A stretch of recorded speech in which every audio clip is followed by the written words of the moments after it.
Gracias.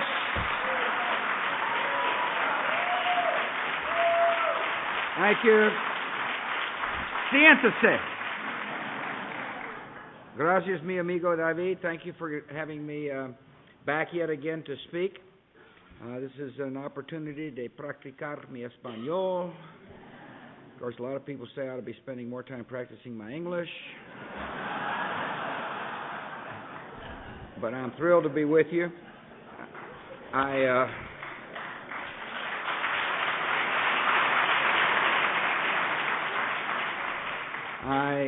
really, love the entrepreneurial spirit in all communities, and it's evident in the Latino community.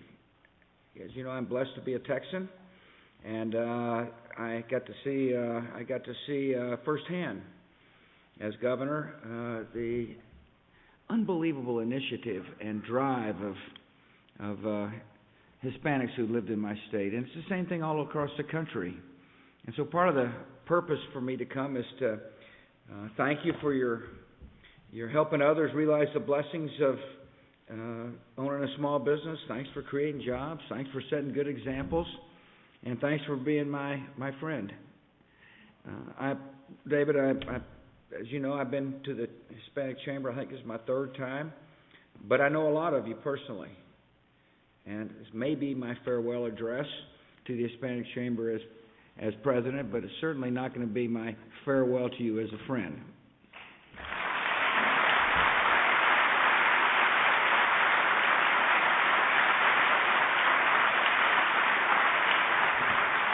I thank not only David, but Augie Martinez.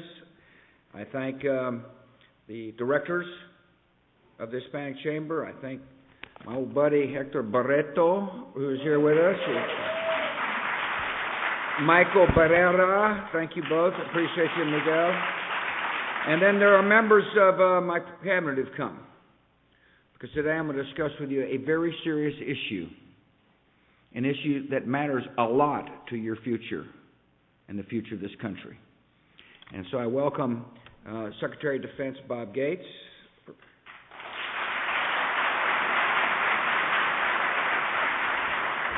Secretary of the Treasury Hank Paulson, Secretary of Agriculture Ed Schaefer, Secretary of Commerce Carlos Gutierrez,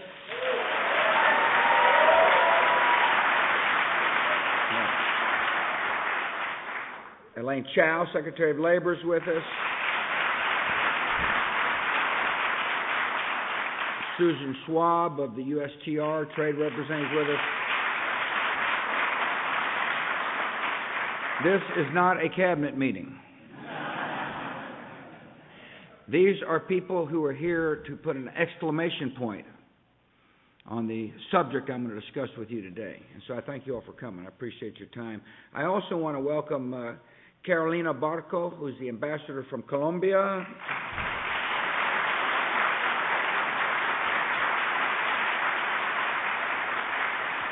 And other members of the diplomatic corps that's joined us. A lot has changed since I first spoke to this group. I had to face some very difficult spending decisions, and I've had to conduct sensitive diplomacy. That's called planning for a wedding. La boda de mi niñita. I really appreciate the fact that we work together. I just want to review a couple of issues that have made a difference.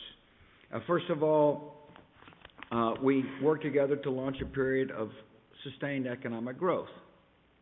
I remember meeting with some right after the attacks, and we were wondering whether or not our economy could withstand a terrorist attack. After all, a recession was in place just as I came into office, and the terrorist attack. Then we had corporate scandals, and a lot of folks were wondering whether or not this economy would be resilient enough to withstand those pressures, and it turns out it was, and I want to thank you very much for supporting the tax cuts plans that had good effect on small businesses all across the United States during that period of time. I think when people take a look back at this moment in our economic history, they'll recognize tax cuts work. They have made a difference. And this is what we're doing again. We've entered another period of of difficult times. I am confident in the long term for the United States economy. I know we're resilient. I know we're entrepreneurial. I know we'll withstand these times. I want to thank you for supporting the economic stimulus package that we passed, which provides strong incentives for small businesses to expand and will put money into the pockets of the people who earned it. Secretary Paulson has assured me, and he's a can-do guy, that the checks will be coming into the mail in the second week of May. The other thing I do want to assure you of is that if Congress tries to raise taxes, I'm going to veto it. We don't need tax increases.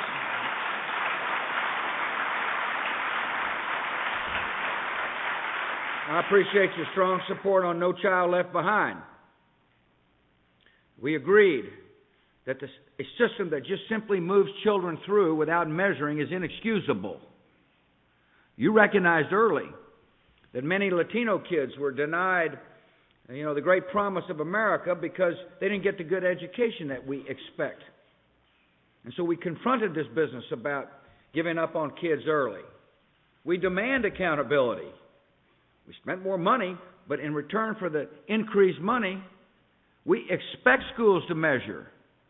And we expect schools to correct problems early before it's too late. No Child Left Behind is working. We've measured. Fourth grade Hispanic fourth graders have set new records when it comes to reading and math. So rather than weakening No Child Left Behind, the United States Congress needs to strengthen No Child Left Behind for the sake of all our children. And I want to thank you for your support.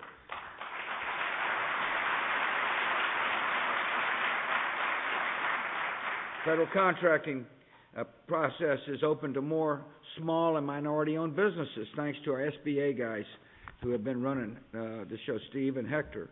And we'll continue that practice of making sure that there's fairness when it comes to federal contracting. I appreciate your support on the immigration law. I'm sorry that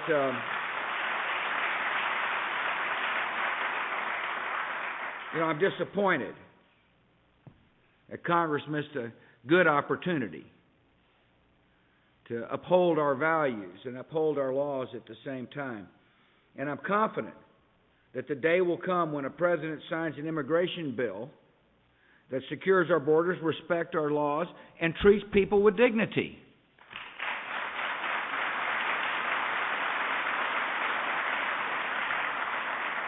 And now I want to discuss trade with you. It's a sensitive subject in America, and it's an important subject. As business leaders, you understand that breaking down barriers to trade and investment creates opportunities for our workers, for American workers, and employees, and employers, and consumers. Trade adds to our prosperity, but as importantly, it adds to the prosperity of our trading partners. We want people who are interested in our goods and services to do well economically. We believe that the world benefits when prosperity is abundant throughout the world.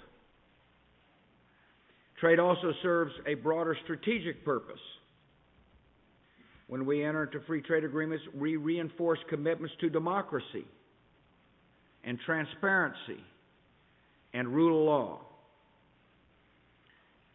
By promoting a future of freedom and progress and hope, we create an alternative vision to those of the terrorists and extremists who prey on societies trapped in poverty and despair. In other words, trade helps democracies flourish. It helps enhance prosperity. And that helps us in our national security concerns. My administration has made expanding trade a high priority. When I took office, America had free trade agreements in force with just 3 nations. Isn't that interesting? Just 3 countries. Today, we have agreements in force with 14, and Congress recently approved another one with Peru. 3 more agreements are on Congress's agenda this year: Colombia, Panama, and South Korea. All three are important.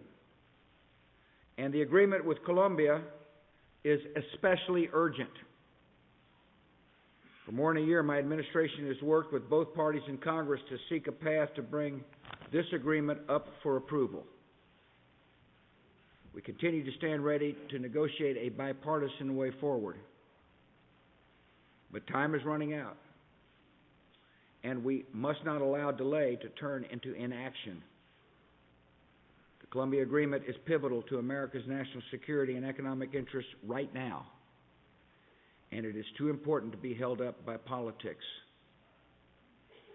There needs to be a vote on Colombia this year.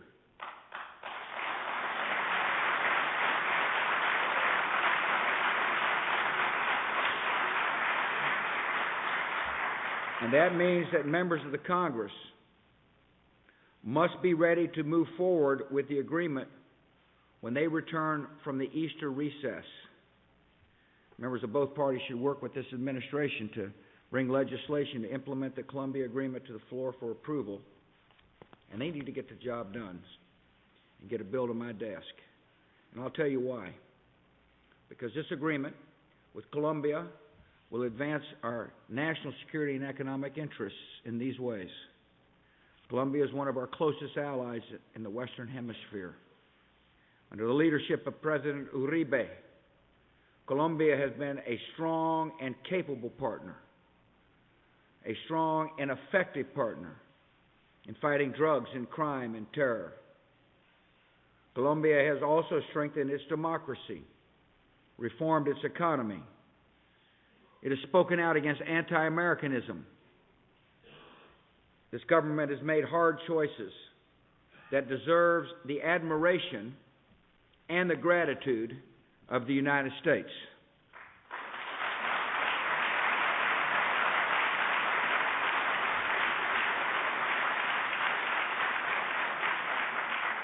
These actions have required courage, and they've come with costs. As we speak, Colombia is under assault from a terrorist network known as the FARC, which aims to overthrow Colombia's democracy and aims to impose a Marxist vision on the country. The FARC pursues this objective through bombing, hostage-taking, and assassination, much of it funded by drug trafficking. Since 2003, attacks by the FARC have killed or injured more than 1,500 civilians. Last summer, the FARC executed 11 Colombian lawmakers after holding them captive for 5 years. And the FARC continues to use jungle camps to hold hundreds of kidnapped victims, including 3 U.S. citizens. President Uribe has waged an aggressive campaign against FARC terrorists who do not respect national sovereignty or borders. Earlier this month, Colombian forces killed one of FARC's most senior leaders, a man believed to be responsible for trafficking cocaine and murdering hundreds of people. And the response to all this action reveals the challenges that Colombia faces. The president of Venezuela praised the terrorist leader as a good revolutionary and ordered his troops to the Colombian border. This is the latest step in a disturbing pattern of provocative behavior by the regime in Caracas. It has also called for FARC terrorists to be recognized as a legitimate army. And senior regime officials have met with FARC leaders in Venezuela as it tries to expand its influence in Latin America. The regime claims to promote social justice. In truth, its agenda amounts to little more than empty promises and a thirst for power. It has squandered its oil wealth in an effort to promote its hostile anti-American vision. It has left its own citizens to face food shortages while it threatens its neighbors. The stakes are high in South America. As the recent standoff in the Andes shows, the region is facing an increasingly stark choice: to quietly accept the vision of the terrorists and the demagogues, or to actively support democratic leaders like President Uribe. I've made my choice. I'm standing with courageous leadership that believes in freedom and peace.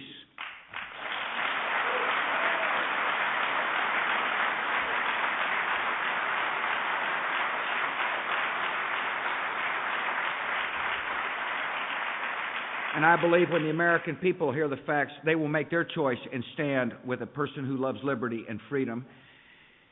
And there's no clearer sign of our support than a free trade agreement. This agreement would help President Uribe show his people that democracy leads to tangible benefits. This agreement would help create new jobs in Colombia, which would make it harder to recruit people to violence and terrorism and drug trafficking. The agreement would signal to the region that America's commitment to free markets and free people is unshakable. And now it calls on Congress to decide whether this agreement will take effect. People across the hemisphere are watching. They are waiting to see what Congress will do. Some members of Congress have raised concerns over the situation in Colombia. Again and again, President Uribe has responded decisively. He's responded to concerns about violence by demobilizing tens of thousands of paramilitary fighters. He's responded to concerns about attacks on trade unionists by stepping up funding for prosecutions, establishing an independent prosecutors unit, and creating a special program to protect labor activists. He's responded to concerns over labor and environmental standards by revising the free trade agreement to include some of the most rigorous protections of any agreement in history. As one Democratic House member put it, it's impossible for someone to go to Colombia and not be impressed with the strides they have made. Ladies and gentlemen, if this isn't enough to earn America's support, then what is? If Congress were to reject the agreement with Colombia, we would validate antagonists in Latin America who would say that the America cannot be trusted to stand by its friends. We would cripple our influence in the region and make other nations less likely to cooperate with us in the future. We'd betray one of our closest friends in our own backyard. In the words of Prime Minister Stephen Harper of Canada, if the U.S. turns its back on its friends in Colombia, this will set back our cause far more than any Latin American dictator could hope to achieve. Congress needs to listen to those wise words as they consider this important bill. Members of both parties should come together. Members of both parties should demonstrate their support for freedom in our hemisphere. And members of both parties should approve the Colombian Free Trade Agreement.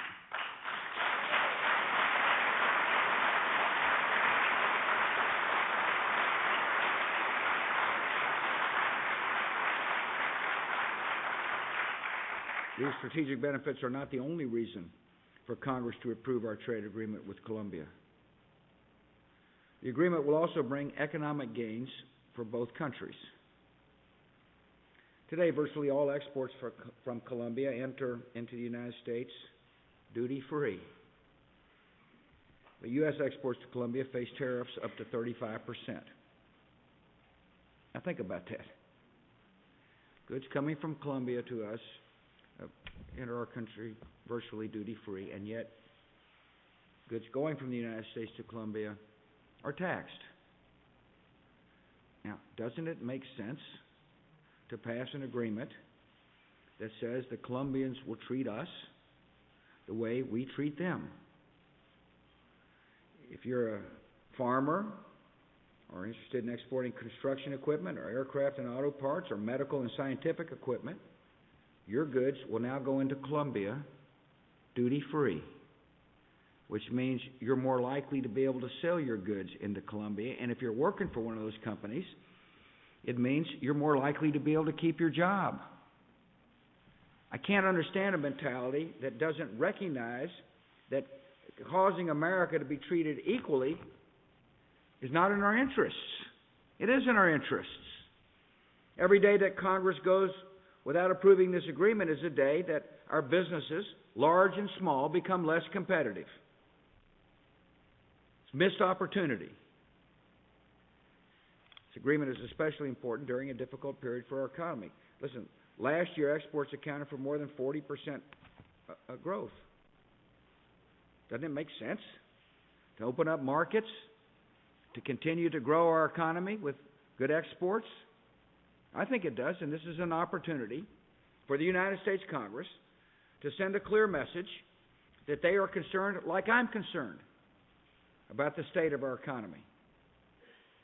They, like me, want to provide opportunities for our producers and our workers to be able to find new markets and expanded markets for U.S. goods and services. This agreement will also benefit Colombia. It will give Colombian exporters the certainty that comes with permanent access. This will help stimulate investment and economic growth and higher standards of living for families in Colombia.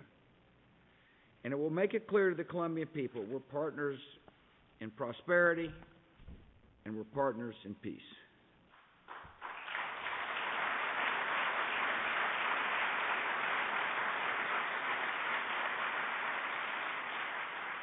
The time is coming when members will get to vote. Yes or no? My administration is committed to working this agreement hard on the floor of the Congress.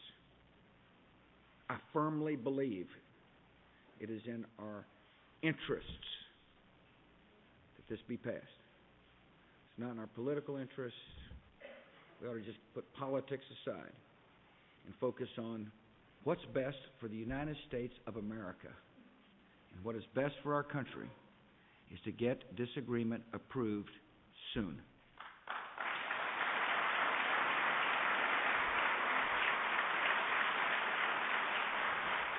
Congress also ought to approve the other two trade agreements on their agenda after they approve this one.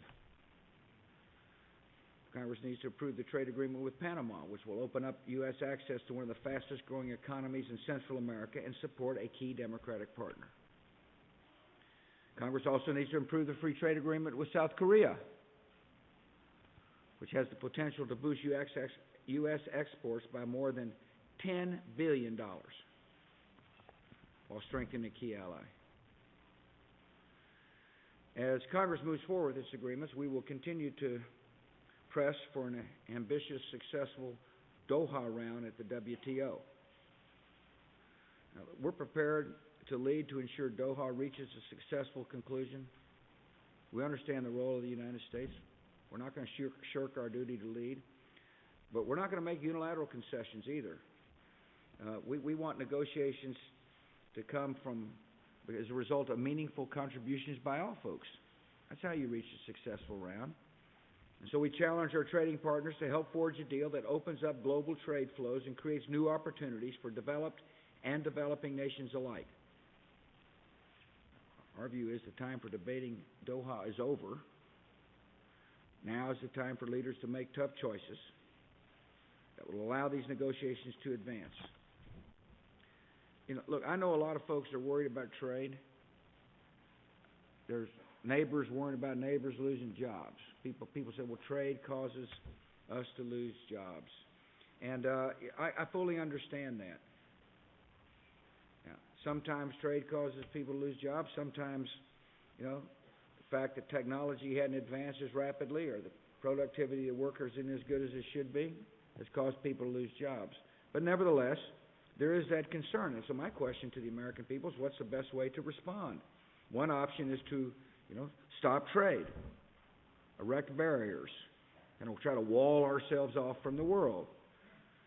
The costs of isolationist policies and protectionist policies would far exceed any possible benefit.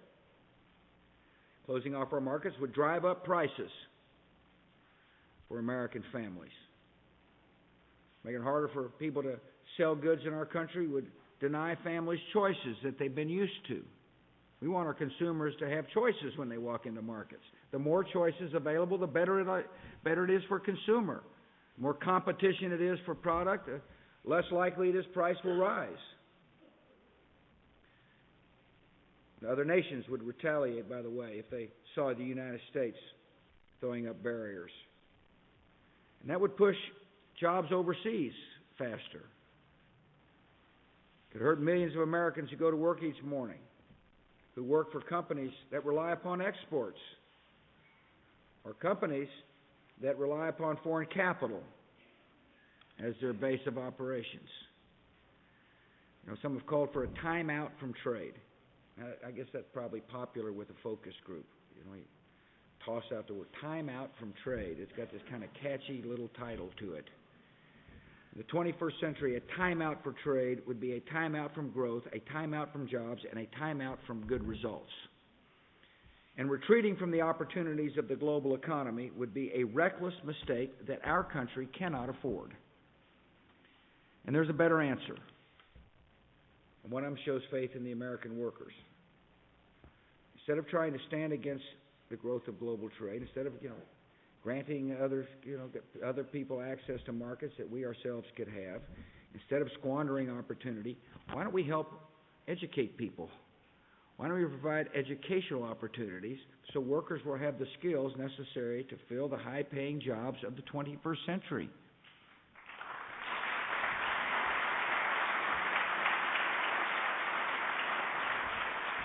One reason I mentioned No Child Left Behind is this program has got to start early, and it is. We're setting high standards and measuring and correcting problems early before it's too late. But there's more we can do. We provided more than $1 billion for new initiatives to educate and prepare workers for the jobs of the 21st century. Yesterday, Secretary Chow announced more than $100 million in new community-based job training grants. We're focusing money to help people get the skills necessary to fill the jobs that are available in America. And when you get education, you're a more productive worker, which means you're going to get paid more money. That's what that means. These grants support community college programs. I'm a big supporter of community colleges that provide training for jobs in high-growth fields. And that's our strategy. Now, the word you'll hear attached to that is Trade Adjustment Assistance. That's another program aimed at helping people get the skills necessary to find work. We support it. We support reforming and reauthorizing the vital program as a key component of trade policy. And I look forward to working with Congress to sign a good bill that I can sign into law. These agreements that I've talked about deserve support from both sides of the aisle. And today I want to make a direct appeal to the members of the Democratic Party. From Franklin Roosevelt to John F. Kennedy to Bill Clinton, Democrats have a long history of supporting trade. Opening markets has been a history and a cornerstone of Democratic policy. As President Clinton said when he signed legislation to implement NAFTA 14 years ago, we're on the verge of a global economic expansion that is sparked by the fact that the United States, at this critical moment, decided we would compete and not retreat. I fully support those strong words, those confident words, those optimistic words about America's ability to compete in the world. Thanks in part to the market opening set in motion by the President, trade between the United States, Mexico, and Canada has more than tripled since 1993. I mean, I know there's a lot of criticism of NAFTA, but I will tell you this. I grew up in Texas. I remember what the border was like. And I would ask people to go down to that border today and see the benefits, the mutual benefits of what trade has meant for people who on both sides of the border for years grew up in abject poverty. We may have some South Texans here today. And if you're old enough, you know exactly what I'm talking about. The transformation has been remarkable because both sides have benefited. Both sides have realized the blessings of trade, as has Canada. All three of our economies, by the way, since that agreement was signed, have grown by more than 50%. More than 25 million new jobs have been created in the United States. The unemployment rate is lower than in previous decades. Workers, farmers, entrepreneurs have seen real improvements in their daily lives, including many Hispanic-owned businesses on both sides of the border. Listen, NAFTA's worked. People shouldn't back away from NAFTA. It's been a positive development for a lot of people. And if you're worried about people coming to our country to find jobs, there's no better way to help somebody stay home than for there to be prosperity in their neighborhood. I'm convinced most people don't want to try to sneak into America to work. I'm convinced most people would rather have a job close to where they live. And trade helps increase prosperity. It's mutually beneficial for Canada, the United States, and and Mexico. Now look, I understand supporting free trade agreements is not politically easy. There are a lot of special interest groups that are willing to spend a lot of money to make somebody's life miserable when it comes to supporting free trade agreements. But I believe leadership requires people rising above this empty, hollow political rhetoric. If you're committed to multilateral diplomacy, you cannot support unilateral withdrawal from trade agreements. If you're worried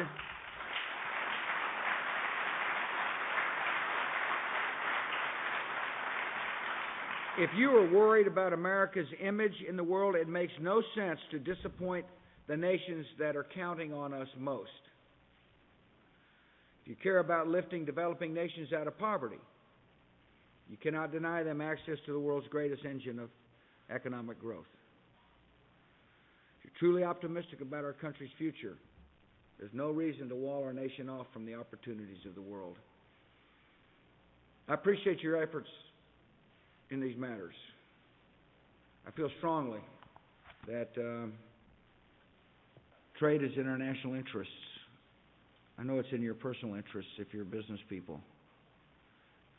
Of course, as you prosper, people are more likely to find work. After all, 70% of the new jobs in America are created by small business owners, just like those present here. I believe Congress will do the right thing. When it's all said and done, they'll take a hard look at the facts. They will take a look at the consequences of rejecting a trade agreement with our close ally. They'll take a good look at the consequences of sending the wrong message to the false populists of the region. They'll take a simple, logical look at how this can benefit our farmers, and small business owners, and employers. Thanks for helping us work the issue. Thanks for giving me a chance to come and speak to you. May God bless you, and may God bless our country.